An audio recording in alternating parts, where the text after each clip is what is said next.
टीमचं मी मनापासून स्वागत करतो। आपल्या सगळ्यांना पत्रकार परिषदेसाठी बोलवण्यामागचा हेतू जो आहे तो आपल्या जिल्ह्याच्या दृष्टीने अत्यंत आनंदाचा आणि एका प्रकारे नवीन चालना देणारा एक ऐतिहासिक म्हटलं तरी चालेल असा आजचा दिवस त्या ठिकाणी आहे। आपल्या जिल्हा उद्योग केंद्र DIC, MIDC आणि एकंदरीत उद्योग संचालनालयाच्या माध्यमातून सातत्याने जी वाटचाल सुरू असते त्या दृष्टिकोनातून एक जिल्हास्तरीय गुंतवणूक परिषद घेऊन जिल्ह्यातल्या उद्योजकांना प्रेरित करून जिल्ह्यात गुंतवणूक कशी आणता येईल या दृष्टीने शासनाच्या वेगवेगळ्या योजना आणि माध्यमातून प्रयत्न सुरू होते।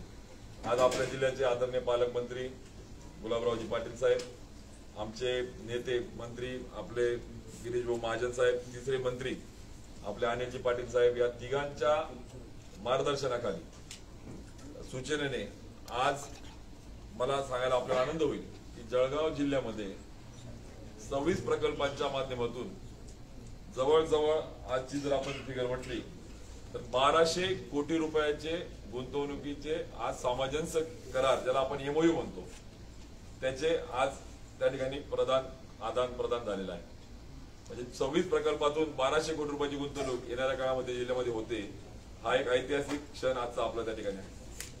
त्यामुळे मला आपल्या सगळ्यांच्या माध्यमातून एक चांगला आशेचा किरण आहे की ही गुंतवणूक जी आहे ती गुंतवणूक जिल्ह्यातल्या प्रत्येक MIDC मध्ये त्या ठिकाणी होणारी आहे। विशेषतः त्यामध्ये जळगावच्या MIDC मध्ये असेल, भुसावळच्या MIDC मध्ये असेल, चाळीसगावच्या MIDC मध्ये असेल, साधारणतः 1200 कोटींमधली 500-550 कोटी रुपये गुंतवणूक आहे त्या उद्योगाने एक्सपान्शन करून त्या ठिकाणी केली। जसं चाळीसगाव मध्ये गुजरात अंबुजाने सुरुवातीचा पहिला 400-450 कोटीच्या प्रकल्पानंतर अजून परत दुसऱ्या टप्प्यातली गुंतवणूक त्या ठिकाणी केलेली आहे। आणि त्याचसोबत जळगाव शहरामध्ये असेल की रायसोनी ग्रुप असेल किंवा आपण ज्या ठिकाणी वेगवेगळ्या उद्योगाच्या माध्यमातून यादी मधलं आहे की हा स्पेक्ट्रम जो आहे त्या स्पेक्ट्रमच्या माध्यमातून जवळ 130 कोटी रुपयाचा गुंतवणुकीचं त्यांनी त्या ठिकाणी नियोजन केलं आहे। त्यामुळे आज आम्ही जिल्हा उद्योग संचालनालयाचे प्रतिनिधी, MIDC चे प्रतिनिधी, बँकिंगचे सर्व रिजनल मॅनेजर आणि लीड बँकचे प्रमुख आणि उद्योजक या माध्यमातून या परिषदेतून त्या सगळ्या उद्योजकांचं अभिनंदन करत आज करार त्या ठिकाणी केलेले आहे। मला आनंद वाटतो की या माध्यमातून जिल्ह्यात रोजगाराला चालना देणारं आज त्या ठिकाणी इनिशिएटिव्ह आहे। कारण की जळगावला जर गरज कोणती असेल आता सगळ्यात मोठी तर रोजगाराची गरज आहे। आणि रोजगाराच्या दृष्टिकोनातून आज जे उद्योग येत आहेत त्यामध्ये काही ऍग्रो प्रोसेसिंग आहे, काही इंजिनिअरिंग आहेत, काही केमिकल्स आणि अलाइड प्रोसेसचे आहेत आणि काही आपल्या लोकल कमोडिटी बनाना, मेज आपण ज्याला म्हणतो केळी, मका यावर प्रक्रिया करणारे असे वेगवेगळे तर टेक्सटाईल म्हणजे वस्त्रोद्योग क्षेत्रामध्ये देखील गुंतवणूक करणारे धरणगाव असेल, चोपडा असेल अशा जिल्ह्यातल्या ऑलमोस्ट सर्व तालुक्यामध्ये मिळून 1200 कोटी रुपये गुंतवणुकीचे करार आज त्या ठिकाणी झाले। त्यामुळे मला आनंद वाटतो की जळगावला आपण हायवे, रेल्वे आणि कालच आपल्याला ज्या प्रशिक्षण केंद्राच्या पुढे जाऊन वैमानिक सेवा जी रखडलेली होती तिच्याही सगळ्या परवानगी मिळून आता जी फ्लाय 91 म्हणून जी एजन्सीला इरादा पत्र ज्याला इरवाई दिला गेला ती देखील आता 10 ते 15 दिवसामध्ये गोवा, पुणे आणि हैदराबाद सेवा सुरू करते। त्यामुळे ही कनेक्टिव्हिटी, हे इन्फ्रास्ट्रक्चर आणि त्याच्यातून इन्व्हेस्टमेंट हाच आपला प्रामाणिक हेतू होता की जळगावला गुंतवणूक आणायची असेल तर इन्फ्रास्ट्रक्चर चांगलं असलं पाहिजे। मग त्यासाठी आपले हायवे आपण चांगल्या पद्धतीने आता क्लिअर केले।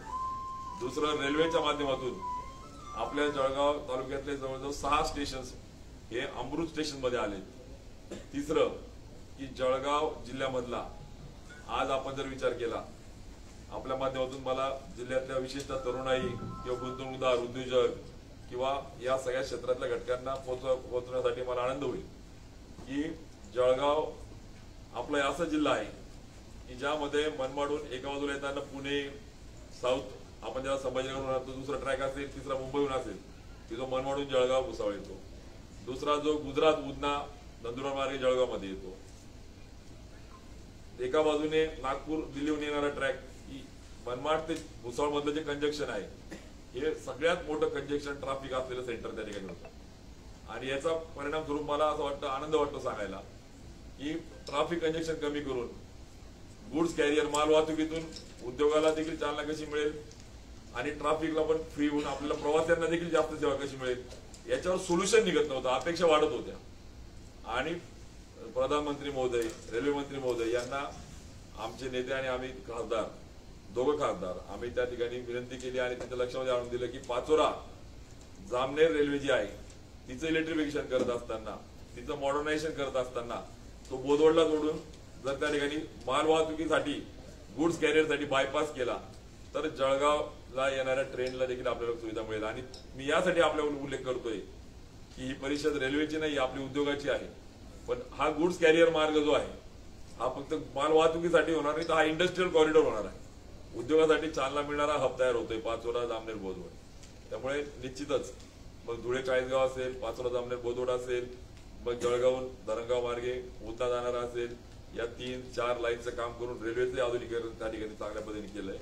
मॉडेल स्टेशन केलेत यासाठी की इन्व्हेस्टमेंट आणायचे असेल तर उद्योजकाला कनेक्टिव्हिटी असली पाहिजे आणि माल वाहतुकीचे सोर्सेस असले पाहिजेत आणि स्किल मॅन पॉवर किंवा त्यासाठी लागणारं टेक्निकल या सगळ्यासाठीचं नेटवर्क असलं पाहिजे. त्या दृष्टीने निश्चित चांगले पावलं पडतात. लवकरच आमचे नेते तिघ मंत्री महोदयांच्या मार्गदर्शनाखाली जळगावला जी उणीव आहे, आता MIDC ची जी लँड आहे ती कमी पडते. जसं आज गुजरात अंबुजाला 91 एकर जमीन त्या ठिकाणी देवेंद्रजी असताना मुख्यमंत्री असताना अलॉट केली आणि त्या उद्योगातून आज मोठा उद्योग गेल्या 5 वर्षामध्ये देशातल्या ऑइल, सीड प्रोसेस करणाऱ्या उद्योगामधला एक मोठा उद्योग सुरू झाला. त्यासोबत जर आज कोणी मागणी केली तर आज जागा उपलब्ध नाही, तात्काळ लँड बँक अवेलेबल नाही आज त्या ठिकाणी, जामनेर सोडली तर दुसऱ्या ठिकाणी. त्यामुळे आपण त्या पण सूचना दिल्या MIDCच्या तिघ मंत्र्यांच्या मार्गदर्शनाने. आपला प्रयत्न आहे की पुढच्या 7 वर्षभराच्या आत एक 400-500 एकरचा जळगावच्या 30 किलोमीटर रेडियस मध्ये, मग खेडी कडोली एक आहे, दुसरा एरंडोल तालुक्यामध्ये दुसरा ऑप्शन आहे, काही त्या ठिकाणी तिघ सरकारी लँड जास्त असली तर मूळ किंमत कमी होते आणि 7-8-10 लाख रुपयाच्या आत एकरी जमीन जर मिळाली तर उद्योजकाला देखील उद्योग करायला सोपं होतं. त्यामुळे आपण निश्चित तो देखील प्रश्न मंत्री महोदयांच्या तिघांच्या मार्गदर्शनाखाली आपण मार्गी लावून उद्योगाला चालना देण्यासाठी पुढे जातो. त्यामुळे मी आज या ठिकाणी जिल्हा उद्योग केंद्र, MIDC, सगळ्या आमच्या यंत्रणा, बँकिंगचं अभिनंदन करतो. दुसऱ्या बाजूला जो आपण लीड बँकचा रिव्ह्यू घेतो दर 2 महिन्यातून, प्रामाणिकपणे जिल्हाधिकारी आम्ही सगळे बैठक घेऊन बँकेने योजना देत आहेत का, ज्या PMAGP, CMAGP, PMAPP म्हणजे स्वयंरोजगाराच्या योजना आणि काही मोठ्या योजना, नक्की जळगाव जिल्ह्यातल्या ठेवी किती आहे, कर्ज किती आहे आणि ठेवी कर्जाचा ज्याला रेशो, CD रेशो जो म्हणतो आपण त्याला, तो जेव्हा बघितला तेव्हा असं लक्षामध्ये येतं की जळगावमध्ये 9,000 कोटी रुपयाची अजून बँक लोन देऊ शकतात अशी त्या ठिकाणी फॅक्ट आहे. पण बँकेचं म्हणणं आहे की तसे ज्युनियर प्रपोजल्स पुढे येत नाही, मोठे प्रस्ताव पुढे येत नाही. त्यामुळे आज उद्योजकांपुढे बँकिंगने पण मान्य केलं की होय आम्हाला पतपुरवठा करायचा आहे, तसे प्रस्ताव आणि तसे प्रकल्प पुढे आले पाहिजेत. आणि उद्योजकांना देखील आपण आवाहन केलं की काही ज्युनियर प्रपोजल घेऊन आपण पुढे आला तर आपण बँक, शासन, प्रशासन मिळून चांगल्या पद्धतीने आपण त्याने फायदा करू. दुसरं, विदर्भ आणि मराठवाड्याला विजेची जी औद्योगिक सबसिडी होती त्यामुळे मराठवाडा आणि विदर्भाचे आणि खानदेशाचे रेट बघितले तर तफावत होती आणि शेवटी खर्च वाढला, उत्पादन खर्च, तर नफा कमी होतो. Money saving is nothing but earning, पैसे वाचले म्हणजे नफा वाढतो. पण त्या दृष्टीने देवेंद्रजींना आम्ही तिघ मंत्री महोदयांच्या माध्यमातून जिल्ह्यातले सगळेच लोकप्रतिनिधी आम्ही पाठपुरावा करत होतो आणि देवेंद्रजींनी मागच्या महिन्यामध्ये शब्द दिलाय की आता मराठवाडा आणि विदर्भासोबत खानदेशाची विजेचे दर त्या पॉलिसीमध्ये आपण इन्क्लुडिंग पॉलिसी तयार करू आणि GR पण त्याचा येऊन गेलेला आहे. त्यामुळे आता खानदेशातल्या उद्योजकांना देखील जे दर विदर्भातल्या आणि मराठवाड्यातल्या उद्योगाला लागू होत होते ते आता आपल्याला लागू होत आहेत. त्यामुळे हजारो कोटी रुपयाचा या सगळ्या शेकडो कोटीच्या गुंतवणूक करणाऱ्या उद्योगांना तो फायदा म्हणजे तो वर्किंग मध्ये फायदा होणार आहे, दर महिन्याला तो बेनिफिट होणार आहे, असा आपला त्या ठिकाणी एकंदरीत प्रयत्न सुरू आहे. त्यामुळे निश्चित तरुणाईला मी आवाहन करेन की पंतप्रधान नरेंद्रजी मोदींच्या 2047चा विकसित भारताचा जो त्या ठिकाणी संकल्प आहे त्या विकसित भारताच्या संकल्पामध्ये तरुणाईकडनं विशेष अपेक्षा आहे. नुकतेच अमित शहा युवा संमेलन घेऊन त्यांनी तेच सांगितलं आणि मी पण आवाहन तेच करेल की आपण सगळी तरुणाई या अमृत महोत्सवातून शतकोत्तर वाटचाल करणाऱ्या काळाला कर्तव्य काळामध्ये झोकून मी नोकरी मागणार आणि तर नोकरी देणार होऊ शकतो का. मला असं वाटतं की त्या दृष्टीने इंजिनिअरिंग, प्रोफेशनल, व्यावसायिक शिक्षणातल्या किंवा ग्रामीण भागातल्या तरुणांना तयार करण्याचं काम आम्ही त्या ठिकाणी करतोय. म्हणून मला आनंद वाटतो की prime minister micro food formulation म्हणजे PMFME, एक जिल्हा एक उत्पादन, 1 डिस्ट्रिक्ट 1 प्रोडक्ट योजनेत आपला जिल्हा हा राज्यात 2 नंबरला आहे. आपण जवळजवळ 400 पेक्षा जास्त प्रकल्प मंजूर करून ग्रामीण भागात छोटे छोटे उद्योजक मग त्या ठिकाणी वेगवेगळ्या उत्पादन तयार करणारे केले आहेत आणि सोबत मुख्यमंत्री आणि प्रधानमंत्री रोजगार निर्मिती कार्यक्रमातून देखील चांगली चालना देत असताना केंद्राच्या agriculture infrastructure, animal husbandry infrastructure, prime minister fisheries डेव्हलपमेंटच्या माध्यमातून त्या नॅशनल लाईव्ह स्टॉक मिशन म्हणजे NLM, शेळी किंवा गोपालन, वरापालन या सगळ्यासाठी केंद्राच्या योजना चांगल्या पद्धतीने तळागाळात पोहोचण्यासाठी आपण जागर करत, गरजू तरुणांना पुढे करत, संसाधन व्यक्तीच्या माध्यमातून व्यवस्था उभारत, त्यांना बँकेच्या किंवा प्रकल्प तयार करताना ताण त्या ठिकाणी येऊ नये यासाठी प्रामाणिक प्रयत्न केल्यामुळे आज मला आनंद वाटतो की जिल्ह्यात 2 नंबर आपण आहे. आणि दुसरा नारी शक्ती, मोदीजी जे म्हणतात 4 घटक आपल्या आहेत, एक युवा शक्ती, नारी शक्ती, गरीब कल्याणाचा जो गरीब माणूस आणि चौथा म्हणजे की या सगळ्या घटकांमध्ये काम करत असताना या नारी शक्तीला जर आपण प्रक्रियेत पुढे घेतलं तर चांगल्या पद्धतीने देशाला विकसित भारताकडे येता येईल. आणि मला आनंद वाटतो उमेद अभियान बचत गटाच्या माध्यमातून आपण महाराष्ट्रात नंबर 2 आहे की या नारी शक्तीच्या बचत गटाचा अर्थ सहाय्य केले. त्यामुळे छोटे छोटे उद्योग मोठे उद्योगाचं रूप धारण करतील. आणि आपण बघितलं या 1200 कोटीतली 550-600 कोटीची गुंतवणूक एस्टॅब्लिश प्लेयर आता एक्सपेन्शन करतायत. त्यामुळे ही चांगली एक जिल्ह्याच्या दृष्टीने आज आनंदाची बाब आहे ती आपल्या माध्यमातून समाजातल्या घटकांपर्यंत जावं. कारण की सगळ्यांना अपेक्षा आहेत. लोकांना आपण आता एका बाजूला सांस्कृतिक, एका बाजूला धार्मिक, एका बाजूला आपले सगळे कार्यक्रम सुरू असताना तरुणाईला आणि विशेषतः सगळ्या पालकांना चिंता आणि प्रश्न मनापुढे आहे की रोजगाराचा प्रश्न फोकस केला गेला पाहिजे. आणि त्यामुळे आज मला आनंद वाटतो केंद्र आणि राज्याच्या एकंदरीत धोरणाच्या आणि उद्योजकांच्या पुढाकारातून शासनाच्या आपल्या उद्योग आणि MIDC आणि या सगळ्या माध्यमातून आपण एक चांगला प्रयत्न करतोय की जेणेकरून आपल्या जिल्ह्यामध्ये गुंतवणूक होऊन रोजगाराचे दालनं सुरू व्हावी. धन्यवाद. 1200 कोटीचे प्रकल्प जे आहेत यात राज्यातले उद्योजक येत आहेत की जिल्ह्यातले किंवा कुठले कुठे उद्योजक आहेत, म्हणजे मुख्य उद्योजक कोण आहे? बरोबर, अत्यंत महत्वाचा प्रश्न आहे की 1200 कोटीमध्ये नक्की गुंतवणूक कोण कोण करत आहे. मला आनंद याचा वाटतो की या 1200 कोटीमध्ये गुजरात अंबुजा हा जिल्ह्यातला जो प्रकल्प आहे त्याला मेगा प्रोजेक्टचं स्टेटस त्या ठिकाणी दिलं आहे. त्यामुळे मेगा प्रोजेक्टचं स्टेटस दिल्यावर त्याला शासनाचं कवच देत असताना स्वतंत्र गिरणीवर पाणी पुरवठा योजना MIDCला त्या ठिकाणी आमचे आमदार, मी स्वतः खासदार, आमचे मंत्री आम्ही तो प्रस्ताव त्या ठिकाणी सादर केला आहे. जेणेकरून पाण्याचा प्रश्न अजून गुंतवणूक वाढेल. राहिला प्रश्न आता भुसावळ, जळगाव किंवा त्या ठिकाणी आपल्या तालुक्यातला चोपडा आणि आता जामनेरला जी सगळ्यात मोठी MIDC जिल्ह्यातली आणि खानदेशातली होती ती, या दृष्टिकोनातून आपल्या या प्रकल्पामध्ये आज आपले स्थानिक उद्योजक मग त्या ठिकाणी आपल्याला मुंदडा परिवाराच्या माध्यमातून 178 कोटीचा मेस प्रोसेसिंगचा प्रकल्पाचा आज करार झाला. तिसरा आपला त्या ठिकाणी स्पेक्ट्रम जो उद्योग आहे तो देखील आपल्या दीपक चौधरी स्थानिक उद्योजक आहेत, त्यांच्या माध्यमातून 100 कोटीची गुंतवणूक आपली झाली.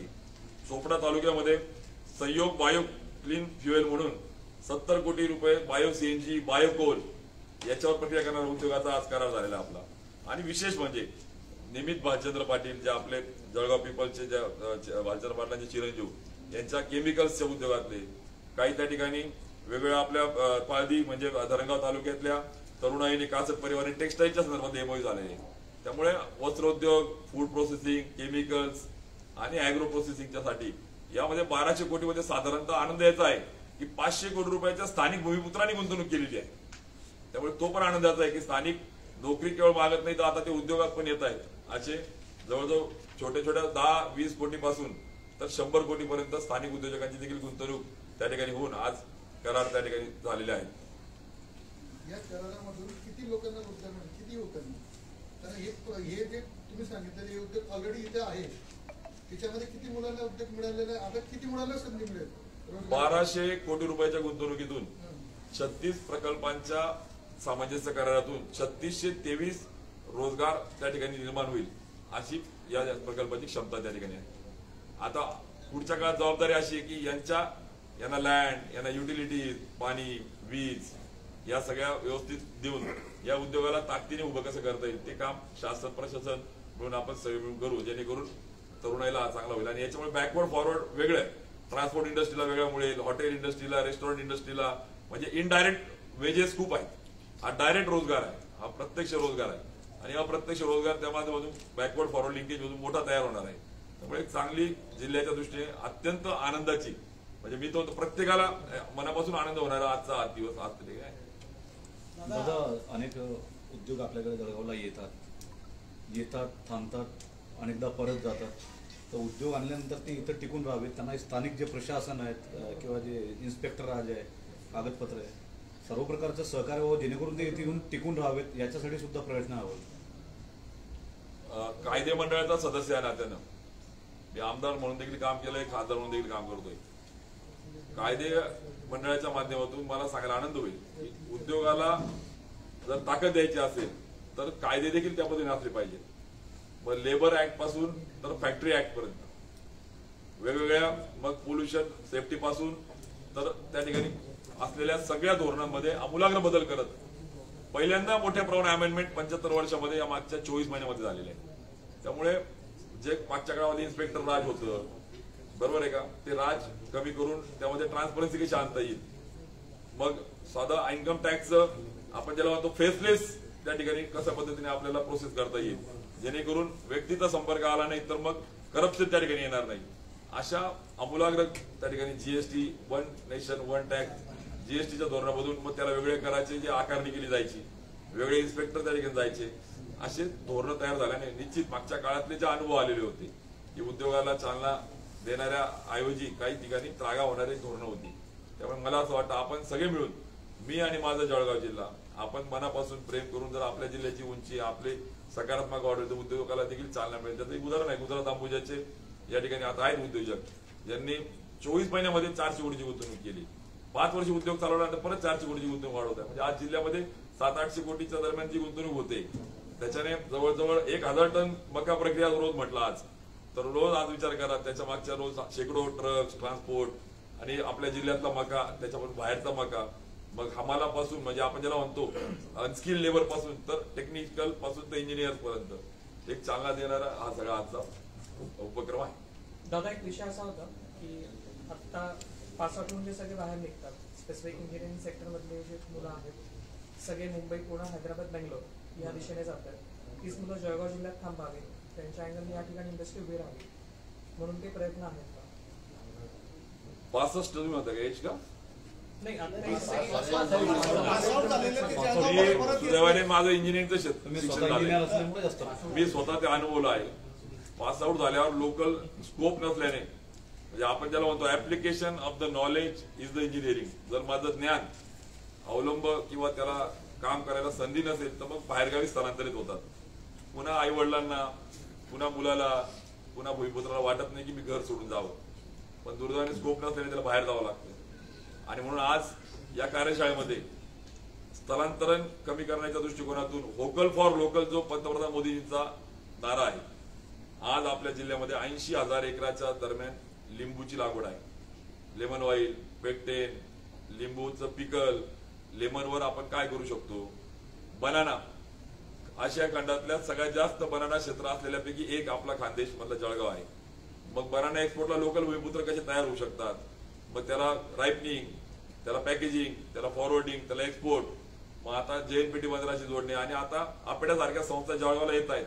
कार्यशाळा झाल्या मागच्या 12 महिन्यामध्ये आम्ही 6 कार्यशाळा घेतल्या वेगवेगळ्या माध्यमातून, DIC, MIDC, MSME मंत्रालय सुद्धा. मी MSME मंत्रालयाचा कन्सल्टिव्ह कमिटीचा ऑल इंडियाचा मी मेंबर आहे. त्या माध्यमातून आपण इथे वेंडर मीट घेतल्या आणि प्रयत्न तोच केला की आता 900 कोटी रुपयाचा जो कॉरिडॉर होतोय पाचोरा जामनेर बोदवड, जो भुसावळला 800 मेगावॅटचा थर्मल प्रोजेक्ट त्या ठिकाणी होतोय, जो आपल्या जळगाव जिल्ह्यामध्ये इंडियन ऑइलच्या माध्यमातून आपण सिटी गॅस नेटवर्क करतोय. आता प्रत्येक शहरामध्ये गॅसचं नेटवर्क, जसं पाईपलाईन आहे तसं गॅसचं नेटवर्क होईल. मग डोमेस्टिक, घर, ऑटोमोबाईल आणि इंडस्ट्रीला गॅस देता येईल जेणेकरून कोळसा आणि फर्नेस ऑइल ऐवजी गॅस देऊन लो कॉस्ट मध्ये त्याला फ्युएल मिळेल आणि उद्योगाला प्रॉफिट वाढेल. आणि त्याच्यातून आता 3,500-4,000 कोटीची गुंतवणूक पुढच्या 4 वर्षामध्ये आपल्या जिल्ह्यात होते. मग या 9,000-10,000 कोटीची जी गुंतवणूक होते त्याच्यातून मला वेंडर होता येईल का, मला सप्लायर होता येईल का, आणि त्या दृष्टीने आपण ते पण समिट चालू केल्या की how to become the vendor of the company. म्हणजे मला NTPC मला वेंडर व्हायचंय, मला सप्लायर व्हायचंय, तर त्यासाठीच देखील आपण कार्यशाळा मागच्या महिन्यामध्ये वराडी फाउंडेशन माध्यमातून घेतल्या.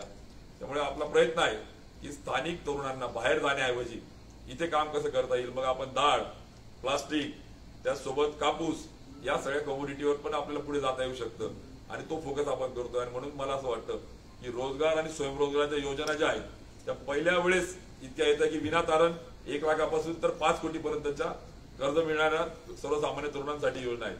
स्वतःची जागा नसली तर भाड्याच्या जागेत करू शकतो असे उद्योग त्या ठिकाणी आहेत. त्यामुळे मला खात्री आहे की ज्याला उद्योग करायची इच्छा आहे त्याला पहिले जागा, भांडवल, कॅपिटल, त्याला कोलॅटरल, याच्यामुळे तो तरुण मागे राहायचा. आता निश्चित त्या पद्धतीने धोरणं देखील आहे आणि तो प्रयत्न आपला राहणार आहे.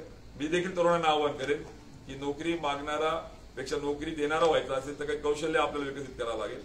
असेल हरित दिल खाटल्यावरीपेक्षा आपल्याला पण काही त्या ठिकाणी ग्रूम करता येईल का, आणि मला खात्री आहे की यंत्रणा आणि आमचे मंत्री आणि शासन मिळून चांगले धोरण इथे पोहोचू आणि कमीत कमी स्थलांतरण होईल हा प्रयत्न येणाऱ्या काळात सगळे मिळून करू. केळीचा विषय प्रश्न आपण केला. केळी जे आहेत सध्या गारपीट आणि पावसामुळे खूप नुकसान होत चाललंय. शेतकऱ्याला केळी सोडून हळदकडे वळायला लागला आणि याच्याच अनुषंगाने कापसाचं आहे. जळगाव जिल्ह्यामध्ये गेले 2 वर्षापासून कापसाच्या जिनिंग अक्षरशः बंद पडलेल्या आहे. बोटावर चालण्या इतके जिनिंग चालू आहे. जे जिनिंग उद्योजक आहेत ते आता जिनिंग बंद करण्याच्या मार्गावर आहेत. त्याकरता सरकारने काही पावलं उचलले का? कापसाला भाव नसल्यामुळे अद्यापही घरात कापूस 2 वर्षापासून पडले. एकदम कुशल प्रश्न विचारला त्यांनी. म्हणजे सुरुवात ऍग्री पासून गेली, मी म्हटलं विषय डायव्हर्ट होतोय, पण त्यांनी उद्योग आणि रोजगार आणून ठेवलाय. त्याच्यातच एक दादा ते भुसावळचं आपलं निर्यात केंद्र आहे ते पण सुरू झालं, ते पण उद्योजक. आता एक बरोबर आहे की स्थानिक शेतमालाला भाव आणि स्थानिक मालावर प्रक्रिया या अनुषंगाने काय प्रयत्न करता येईल वा, तर खरोखर आहे उद्योग सुरू करताना उद्योजकता जर पूर्ण आली नसेल, उद्योग सुरू करताना बॅकवर्ड फॉरवर्ड लिंकेजेस जर प्रॉपर नसल्या तर उद्योगाला अडचणी येतात. आणि त्यामुळे आपण सगळेजण जिनिंग प्रेसिंगच्या मागे लागलो. खरंय त्या उद्योगामध्ये आमचे पण परिवार भरपूर मित्र आपल्या जिल्ह्यातले सगळे आहेत. आणि मग आपण बघतो की कापूस घेतल्यानंतर त्याचे ग्रेडिंग, नंतर पुढे बेल्स केल्यानंतर त्याचा आम्हाला पुढे विविंग पर्यंत जात असताना स्पिनिंग करता येईल का? दुर्दैवाने आमच्या जिल्ह्यामध्ये एक स्पिनिंग आज अग्रीमेंट झाले आपले. चोपड्याला कॉपरेटिव्ह झाले, खासगी 2 आता पुढे येत आहे उद्योजक, विविंगचे उद्योजकचे अग्रीमेंट केले आपण आता. त्यामुळे मला असं वाटतं सस्टेनेबिलिटी जी आहे शाश्वत, विना कर्जाची, कमी कर्जाची, कमी धोक्याची जर उद्योग उभारायचा असेल तर त्याला बॅकवर्ड फॉरवर्ड लिंकेजेस जेवढं तयार होतील तेवढं ते शाश्वत होईल. अन्यथा साऊथ मधून नारळ आणून इथे ऑइल करायचं, कोकोनट ऑइल मेरिको सारखं, ते यशस्वी होत आहे. मग मला इथेच काही कोकोनट करता येईल का, मला इथे काही प्रोसेसिंग करता येईल का, लिंबू, कापूस आणि त्या दृष्टीने आहे. आणि आधारी उद्योजकांना चालना देण्यासाठी कोविडच्या काळामध्ये स्ट्रेस इंडस्ट्रीसाठी फंड ऑफ फंड जी सिडबी म्हणून त्या ठिकाणी आर्थिक वित्तीय व्यवस्था आहे त्या माध्यमातून व्यवस्था केली होती की ज्या कंपनीचं सिबिल खराब झालं, ज्या उद्योगांचं बँकरप्ट झाले त्यांना रिव्हॅम्प करणार, त्यांना रिशेड्यूल करायला, त्यांना पुन्हा मूळ प्रवाहात आणायला योजना त्या ठिकाणी सरकारने डिक्लेअर केल्या आहेत. त्याच्यातून अनेक उद्योजकांनी फायदा घेतला. खरं लीड बँक मॅनेजर आता इथून गेले, माझ्याजवळ फिगर पण आहे आपण किती उद्योजकांना फायदा दिला. आणि शेतकऱ्यांना पण देखील व्याज माफ करून मुद्दलमध्ये आपण त्या ठिकाणी माफी दिली शेती कर्जाला. म्हणजे रुपया जर असेल कर्ज 3 रुपये व्याज असेल तर 3 रुपये व्याज माफ, आणि मुद्दलमध्ये पण 40, 50, 60% म्हणजे केवळ 30-40 पैशात तुम्ही मूळ प्रवाहात या. म्हणजे मला आठवतं देवेंद्रजी आणि मोदीजींचं तेच आहे की मूळ प्रवाहात बँकेची जर जोडला गेला तर तो आत्मनिर्भर होतो आणि मग एकदा त्याला फायनान्स उभा राहिला का तो त्या सगळ्या चिंतेतून दूर जातो. त्यामुळे निश्चित आधारी उद्योग आणि त्या ठिकाणी या सगळ्याला उभं करायला ही धोरणं जी आहे. त्यामुळे मी काय बोलतो, आम्ही आमदार, खासदार, लोकप्रतिनिधी कोण आहोत तर सरकार आणि शासन मधला दुवा आहोत. त्यामुळे जेवढ्या योजना आम्ही शासन प्रशासनामुळे या धोरणं पोहोचू तेवढं जास्तीत जास्त लोकांना बेनिफिट होईल आणि नैराश्य दूर होऊन एक चांगलं वातावरण तयार होईल. आता तुम्ही केळी मंडळासाठी पण पाठपुरावा केला. मुख्यमंत्री आपल्याकडे येऊन गेले, शासन आपल्या दारीमध्ये 100 कोटींची तरतूद करणार असं त्यांनी जाहीर पण केलं होतं. अर्थसंकल्प होऊन गेला म्हणजे आपल्या महामंडळासाठी काही तरतूद केलेली राज्यात नाही. खरंय, पण 75 वर्षात जे झालं नाही किमान सरकारने घोषणा केली. एक आपण पॉझिटिव्ह अर्धा ग्लास खाली का अर्धा भरलाय तर केळी महामंडळाची घोषणा झाली. नंबर 2, केळीला मनरेगाचं कवच देत.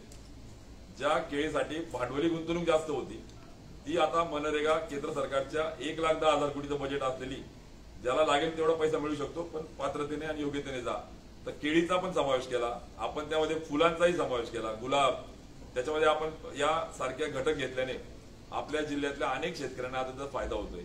त्यामुळे निश्चितच केळी महामंडळाच्या माध्यमातून आता पुढचा टप्पा तोच आहे की त्याला बजेट घेऊन टिश्यू कल्चरची रोपं ज्याला जास्त यील्ड देणारी कशी मिळतील. 2, केळी तयार झाल्यावर रायपनिंग चेंबर, त्याला प्रायमरी प्रोसेसिंग कशी होईल. आणि 3, सेकंडरी टर्शरी प्रोसेसिंग केळीवर, मग बेबी फूड, मग बनाना वाईन पार्क, बनाना सारख्या प्रोसेसिंगला काय करता चालना देऊ शकता. ऍडव्हान्टेज बनाना, ऍडव्हान्टेज गुजरात सारखा आपण कसा करू शकतो, यासारखे पुढचे प्रोजेक्ट आहे. पण टप्प्याटप्प्याने या सगळ्या बाबीमध्ये आपण त्यामध्ये लक्ष घालू. स्थानिक प्रशासनाविषयी आता जी MIDC आपली तिथल्या उद्योजकांची मोठी नाराजी आहे सोयी सुविधांबाबत. त्यांचं म्हणणं होतं किंवा एक तर महापालिका प्रशासनाने सेवा सुविधा द्याव्या किंवा MIDCने द्याव्या, पण दोघांचे वाद आहेत. याला प्रश्न आहे की बरेचसे उद्योग जे आहेत आज याच कारणांमुळे काही सोडून जात आहेत, काही बंद पडत आहेत किंवा काहींच्या अनेक अडचणी आहेत त्याच्यामुळे ते काही करू शकत नाही.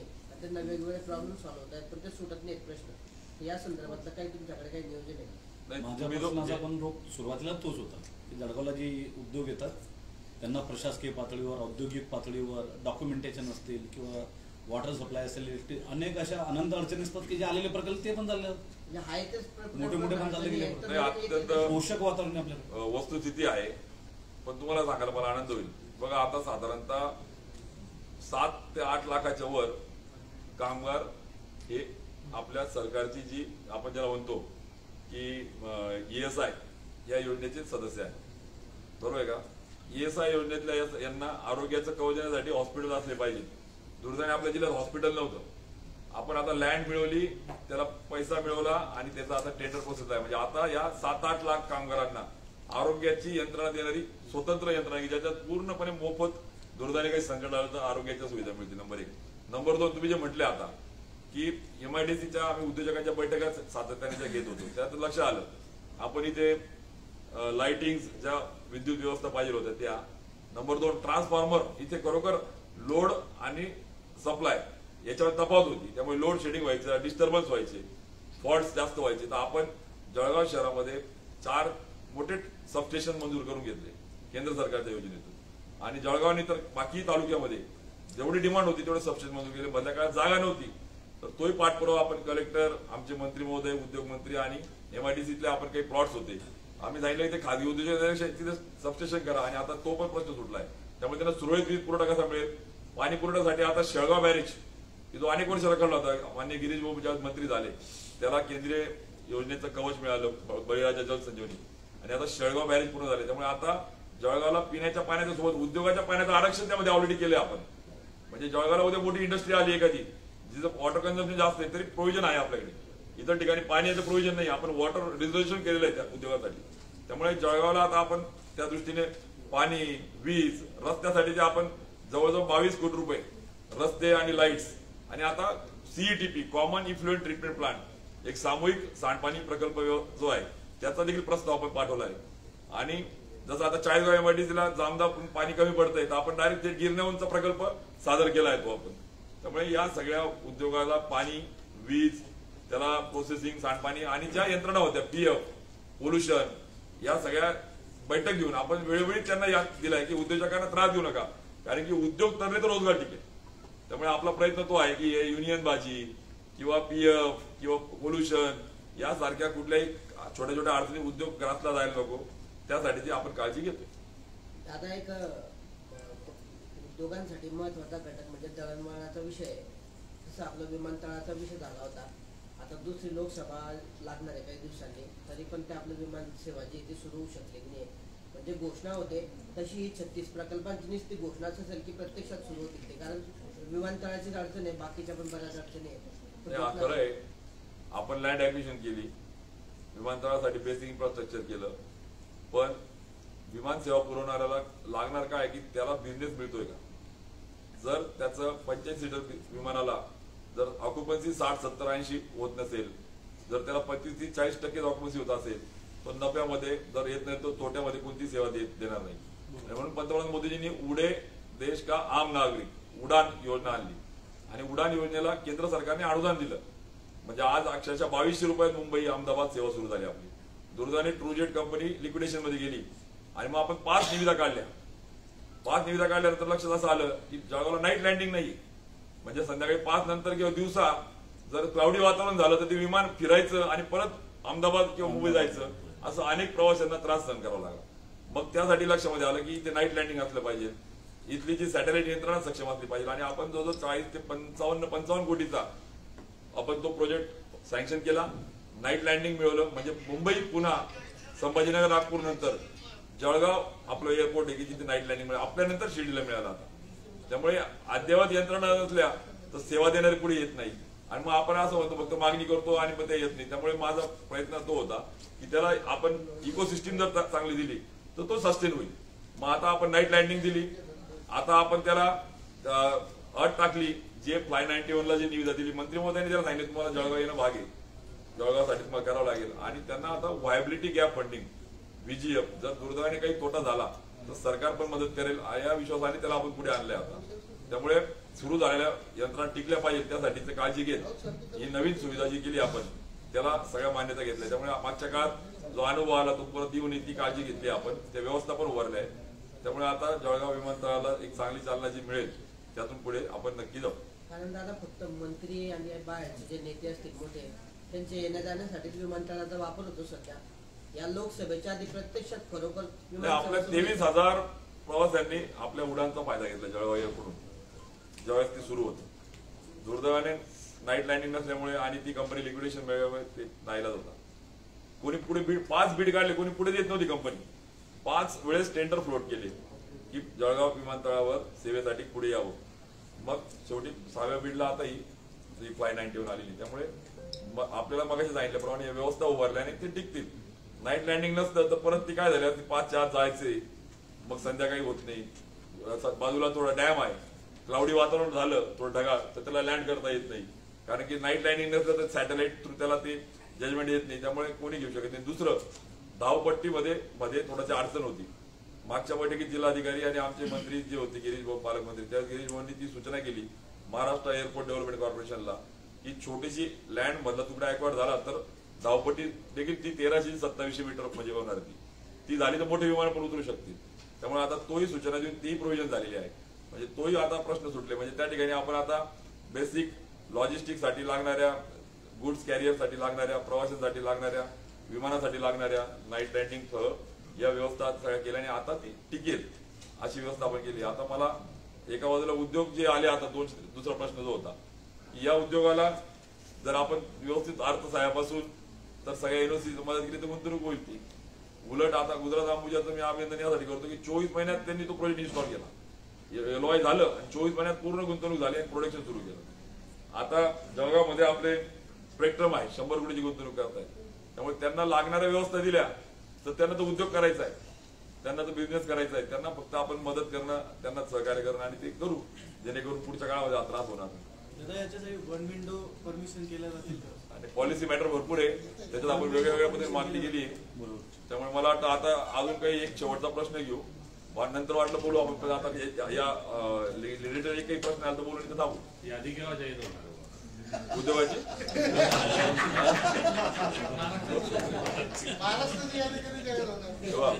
मी कायम बोलतो की खासदार कोण होणे महत्वाचं नाहीये.